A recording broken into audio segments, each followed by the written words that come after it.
You're welcome to Live Beats and Therapy. This is my name is Shefni. I'm once again here with my mom. This will most likely be like a follow-up on raising kids in Ghana. My next question or first question to you for this episode will be, what is the difficulty of raising children in Ghana? Difficulty of raising children. I want to speak up because difficulty of raising children in Ghana. Well, what are some of the difficulties you faced in raising us? Like face personally or personally, others as well. My children, I didn't have much difficulty because right from the word go, we had family life. And right from the word go, I made sure that my children knows what to do and not what to do. I always explain to them the reasons why things have to go that way. So explaining to your children explain. For example, I told them that when I take you out and you see a child with maybe a doll or something, a play, and maybe a toy, I tell them that the toy is not for you. So when you go, there's no need for you to go and cry over it and fight over it. Well, we have rules in house. If you go and fight over it, when you come, I will either punish you or next time when you are going out, So stuff like that, rules in the house. So they understood it. When they go out, we go to a shop. My children never went to a shop and then you just pick things at random. I tell them, when you go, we are going to buy a few things. When I have enough money, if there's something else you can buy, we buy. Thank God they understood well. I prayed over my children anyway. So I didn't have much difficulty personally raising up. Even at the time my husband had to go to school, I was with them alone. Yes, but we were fine. Yes, we were fine. So I wouldn't pick up any difficulty. No, we had challenges, a few challenges. Yes, one of my children getting hit at school, and my husband wasn't around to help me running up and down. With a few surgeries here and there. That was there. I've definitely been a parent who has challenges. But then having difficulty, my children be violent and disobeying and fighting me and stuff like that. I always tell them that I brought you up in the world. And so, if you decide to go your own way, I have to make sure that I straighten you up. I tell them that, when I take you to school, I take you to go and learn. If you decide to go to school and play, I will suspend you to stay in the house. So these are the things I tell them. I won't put you in my car and drive you to school and go to school and decide to fool around. School is for you to learn and to also, to have fun. And also, but then your whole period is not to have fun. I'll keep you in the house. Make sure that you enjoy the television, enjoy your games, if that's what you want in life. And so that is it. And so thank God if I tell them, they know. You see, when I say something, I mean it. If I tell you, you see, I will not say something and then change it later on. If I tell them Christmas time, I'm saving to buy you these things, I make sure I buy them. If I'm not able to buy, I have to explain to them the reason why. So as a parent, that's the way I have to go about it. So talking about difficulty. Do you think parenting then and now, is there a difference? Because most of it is difficult now. Difference is how you go. So it's not really different now than then. It's just the same human beings. You see, well, there are so many things that has come up in the world now. You see, there are so many things. Parents think that they don't want to do things to affect the emotions of their children. Children are very sensitive, but those children too are sensitive. There are so many things. There are reasons for not doing certain things, you see. But if you go on doing that, the children, they are very smart. They study parents and they know what to do to get their own way of doing things. If they realize that you are helpless, you cannot do anything, so they will excuse me to use, they will fool around you and have their own way. Yes. You see, you must be friendly, you must be firm, and you must be fair. Fair but firm.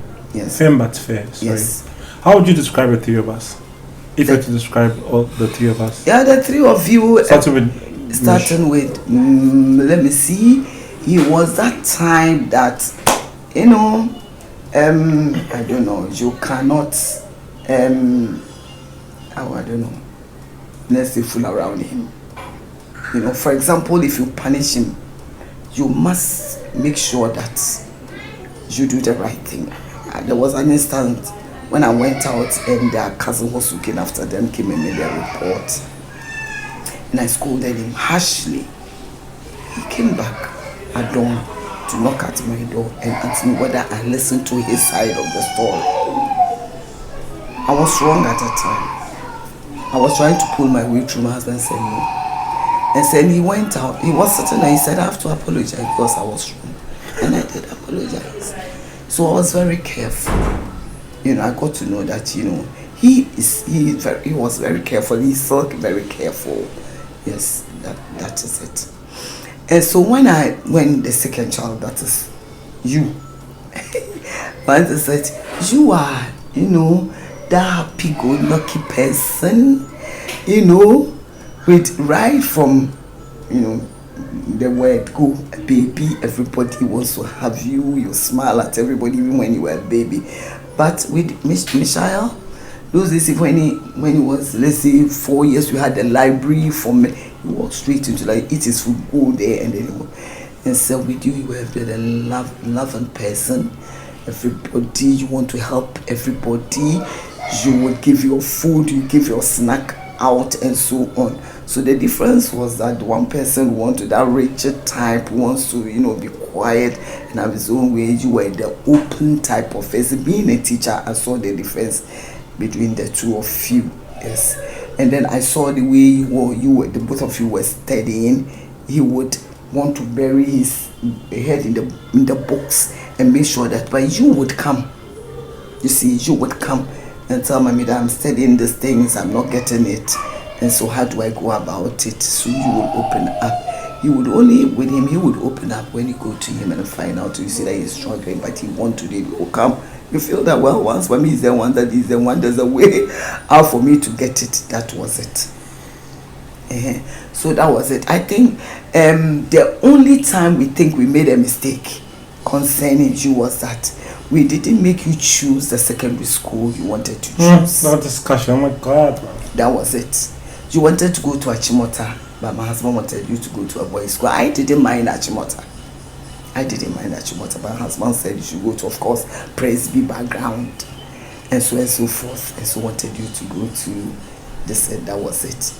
And I don't think it was a mistake though, because if I think back on the people I met in a lot of people, yes. My life at that time, I honestly think you probably made a good decision. At that time when you went, I thought that being a teacher, I thought I should have, but not to allow you to have your own way. But it's not like don't go to decide.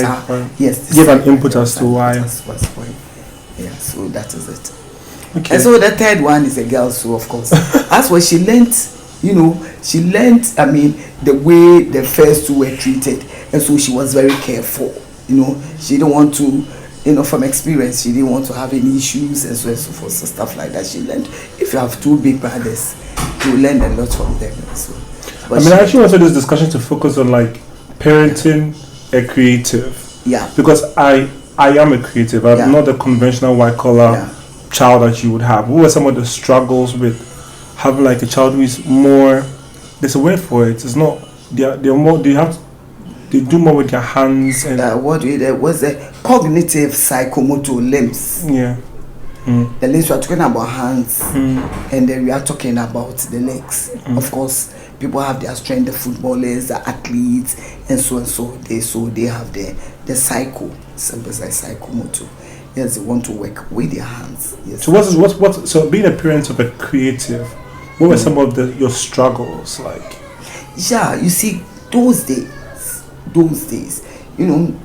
everybody want a child to, get into a kind of career because we think that's white collar jobs like a banker. That's evergreen and it's prestigious and so forth. There's money in it and stuff like that. Yeah, that's what we thought those days. But me, probably with my career as a teacher. Well, there were many teachers who didn't want their children to enter, but I studied. Yes, you, for example, right from GHS, I realized that you wanted to be with a catering teacher and so forth. And so me, one thing I always say is that, you know, it's in the life, after a certain time, it's about your child. The life is about your child, not about me. The future is about your child. And so, well, much as I wish, you know, I had the experience with my first son, I wanted him to be a doctor. I wanted him to be a doctor because he was brainy, he could do anything. And so with this school, they said they had their career, what we call exams and so on. When they brought in their findings, I was so angry. And then the very thing, you know, they wrote that they can define this, that's how he is now. You see, so it got to a point. I allowed him to do what he wanted to do, and he's enjoying what he's doing now. When he came to your turn, I realized that you like doing things with your hands and so forth. And so, well, of course, it doesn't mean that you have to go through whatever. You go to your secondary school, you go to university. So when I have to go to university, I was like, I didn't want to go to university. I was going to work somewhere. Yes, you said you want to say so many funny things. I said no.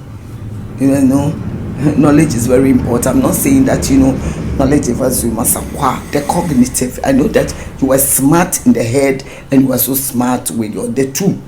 You see. And so with the cognitive and then the psychomotor, the two of them, when it blends nicely, it will work.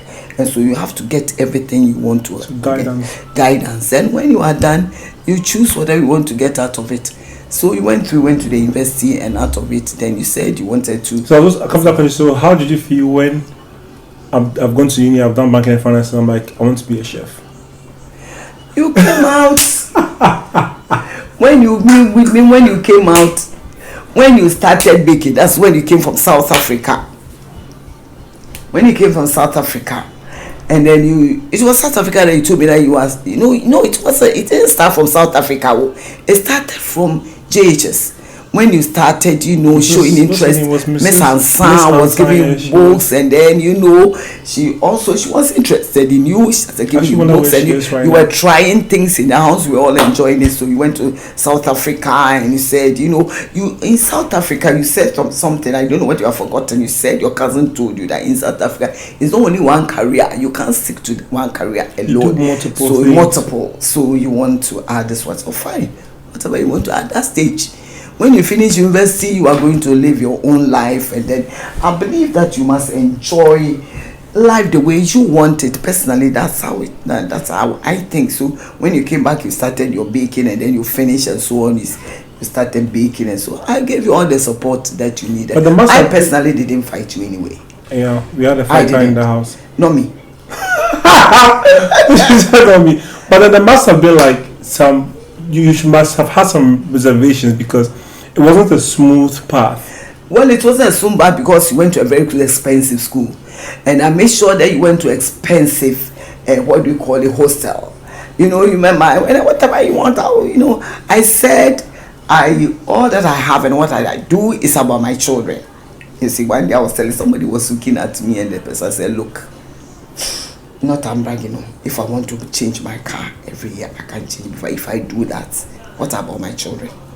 So I prefer to be very simple so that I'll have enough money to make sure that my children are comfortable, and that's me.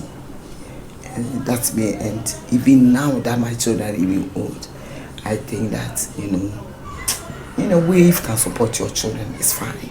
So we gave you the best. And then when you came out and you said, God works in his own ways. You had issues with national service. Still, yeah. We wanted you to work in an uncle's bank and a whole lot of, So, well, and then first time, second time. And then you said, well, I was waiting, why don't I try this? And we're coming out well. And I suggested, that then get a school that, at least you try your hands. That's when we went to Flair. I thought Flair because you were into cakes. I've offered, but Mommy, it's not about cake, it's about food. I said, well, it's about food, or eat, we were enjoying the food. And I remember that first time you had to bake for one pastor's birthday, and then the ice, and you had an issue with it. I said, then we should think of going to a school that you learn how to bake an ice. So me, I saw that in you. So, well, of course, I wish that, with your banking and finance, you go and work in a bank like your friends, and then they'll be changing their cars every 2 years. But for my Christian background, that's not my perspective in life. I believe that, whatever you have in life, you must enjoy your life, and you must enjoy whatever you are doing. That's why I spoke to my husband that we have to give you the support. So any stage that you think that she can handle, but God being so good, you did well. You did well in Ghana, all over. I was, even though much money wasn't coming out of it, but I was a chef. You were Chef Ni's mother. I said, hey, I'm Chef Ni's mother. I was enjoying that as well, fame. Yes, so I was enjoying it. So yeah. So even right now, that's why I enjoy reading every time you do. And the third child, that helped me with the third child when she wanted to do fashion. Yeah. When she wanted to do fashion, I said anything that will put food on your table is fine with me. So I support us. So with any parent who's struggling with a child who's a creative, like the child wants to go into a creative arts and they have all these fears, which are very, because I always say that sometimes the fears are true. Yes, because it's the path of a creative is not like set in stone. If it's like a white collar job, as a banking, or there's a path or process in getting where you want to get to. But with these things, it's like a hit or miss. It's just by grace that something you have like a big breakthrough. There's no like excellent way of doing things. What would you tell like a parent who has a child that wants to go into the creative and is struggling with that decision? Well, if you have the means to support, do it. If you have the means to support, do it. Make sure you make sure that if you have the means to support, to train the child to get to the top. If you have the means, do it. Because sometimes we think that some of these white collar people straight from the university, she would then struggle again. She will go straight. Like, it's not everybody who goes to the bank. It's everybody. When I was in my former school, people were having their certificates. They were even begging to be teaching assistants. They were not getting jobs. These days it's no more like that. But if you hit, you are done. It's not like to be on the very top, not the very, very top. But then, if you're able to work and you're able to look after yourself, you're able to look after your family, it's fine. So I'll tell the parent, if you have the means to support. If you can, sometimes psychologically, if you can do it, because nobody can tell what the future holds. You see, the job that you are thinking of.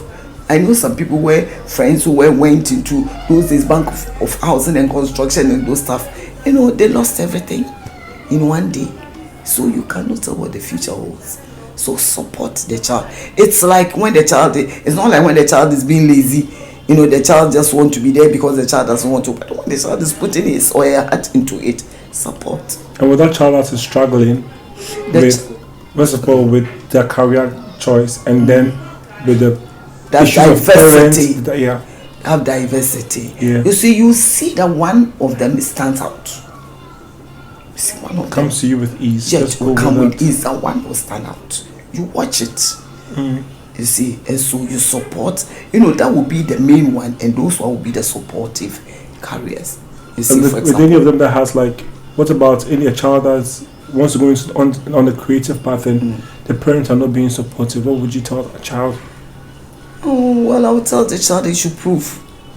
You should prove to the parents that, wherever the path that he or she has, when you can make it.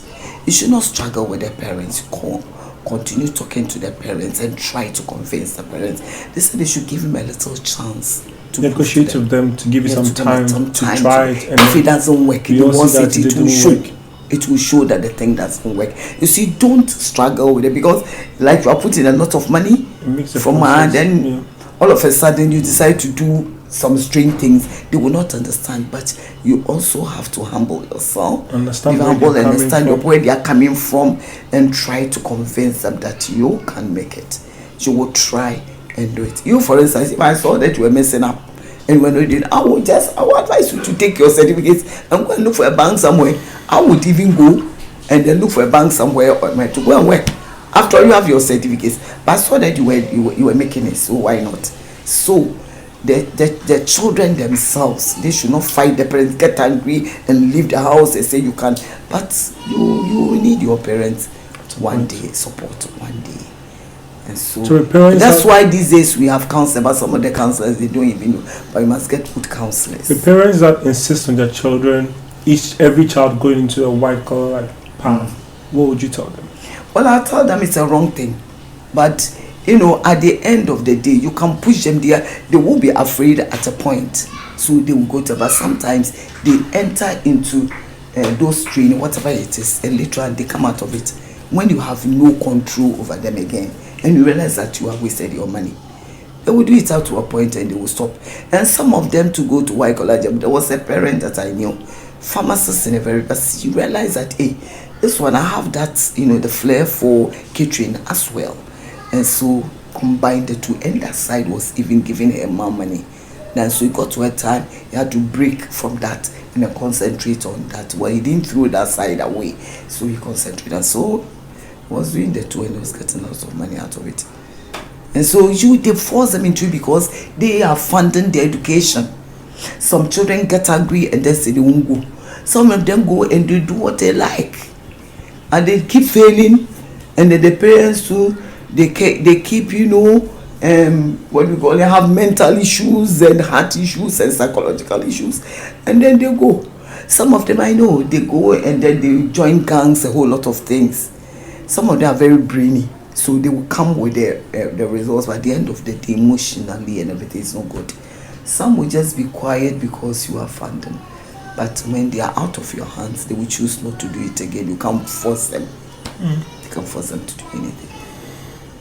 So it's about the two of you, understanding, communicating, and then understanding each other, trying to work something out. And then parents should allow the children to try things. If it doesn't work, we also don't limit your child. Some of the principles that you taught us, like reading, and because you kept insisting that we read wide. Yes. And because I remember there was I was in university and I was typing something, and then it hit me because I think I was the fastest typer in the class, or what was I was typing a lot of work for people, and then sent my mind back to holidays, because school holidays, but we never had holidays because we were always up to something. You always engaged us with certain things. So whether in computer class, or I remember one of my brothers wrote about how we actually had a basketball coach at some point. Why, or what led you into why those decisions? Well, I thought that the best in terms of education in life is for my children. So any new thing that is good that comes up, I want my children to try. I mean, for example, when they started using computers and stuff like that, I said, why should my children be handicapped when this thing has come up? So you see, it's like sometimes it's not like when you have a lot of money, but the little that because I was going to say because those things came with a sacrifice, because it meant So it comes, a lot of things come with sacrifice. A lot of things come with sacrifice.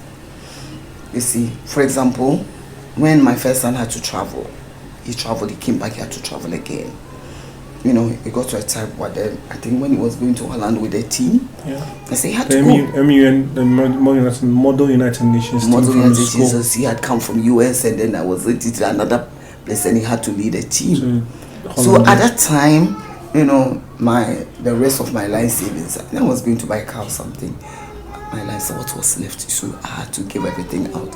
When he was going, and I sat in the car, that was the first time I cried over my finance, when I knew that I was left with nothing. So because the thing my mom is, there's a certain limit that she will never cross. It's like when she can spend, but if it hits that limit, there's no going over. So for her to cross that limit, so when I was going, because for you it was like you'd always want to have a buffer somewhere. Because I know when a situation, when my children will be in difficulty, there's a situation that it's about my life was about my children.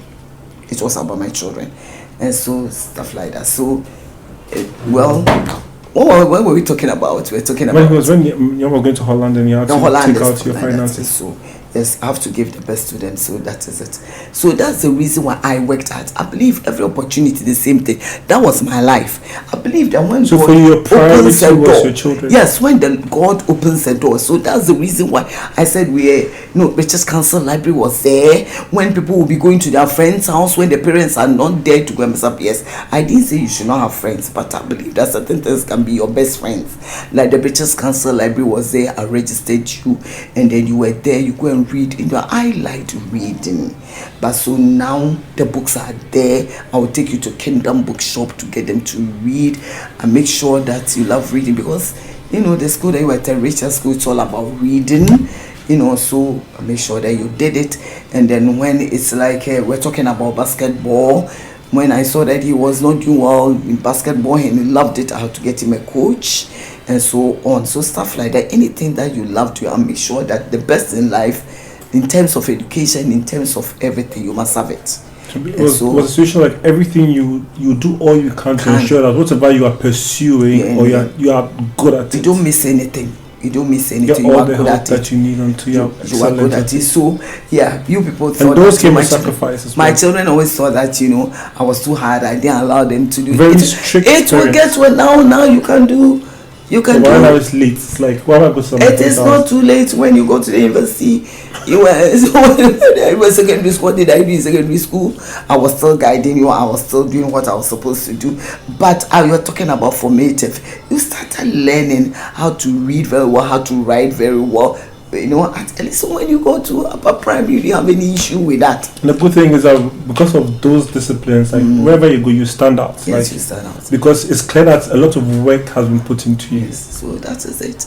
So in those days, I don't think, people may think that, this woman, but I wasn't too strong, I was friendly as well. Not with us, but with other people. Pardon? Not with us, but with other people. Not with other people? Not with us, but with other people. But we thought you were strict. Oh. No, but that's the thing, because you were very, very strict until some point, and then you just. When did you realize that this at this point I can just relax? You were coming in. You in particular were coming with anything on your mind. I will tell you one story. When I remember being a pastor's wife, there was a funeral, and then I just checked the sky and the clouds. I didn't want to go to the funeral, so he said, "Have dressed up," and you came and said, "Mommy, I ain't going for the funeral." And I said, "It's going to rain," and you asked me this question.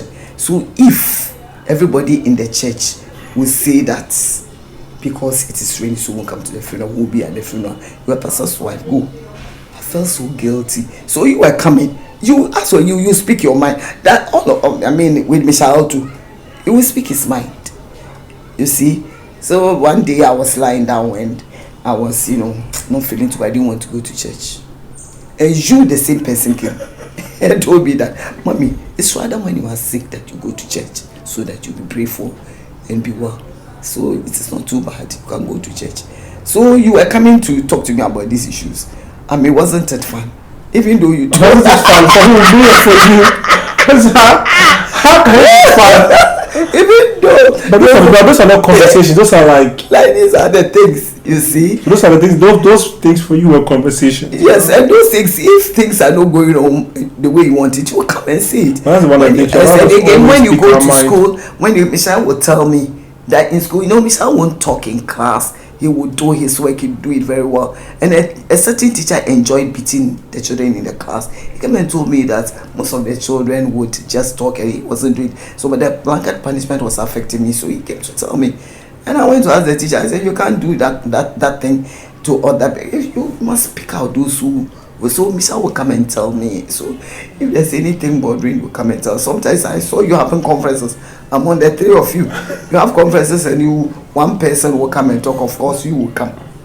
You will be their spokesperson and you will come and talk. And so, sometimes I try to pull up a little bit of stubborn this thing. By the end of it, I accept my fault. Do you think I was difficult? Was I a difficult child? You were not difficult. You were a lovely child. But the only thing that you are speaking, things that others won't say, you will say.